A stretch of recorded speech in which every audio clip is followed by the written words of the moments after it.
कृष्ण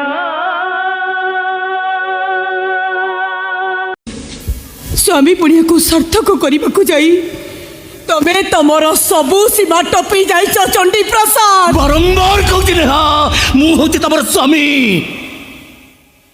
स्वामी ताकू कहते नेहा जे निज स्त्री निश्वास ता स्वामी प्रति थिबा विश्वास को आकलन करि पारे। स्वामी ताकू कहते नेहा जे निज स्त्री शरीर उत्ताप रो ता स्वामी प्रति थिबा भल पाइबा को बुझी पारे। स्वामी ताकू कहते नेहा जे निज स्त्री चाहाणी ता स्वामी प्रति थिबा सम्मान को बुझी पारे। तमरे बुझीबा पुनिया अजी तमरे विश्वास तमरे भल पाइबा मते प्रति मुहूर्त रे मारी मारी चली चंडी प्रसाद। नहीं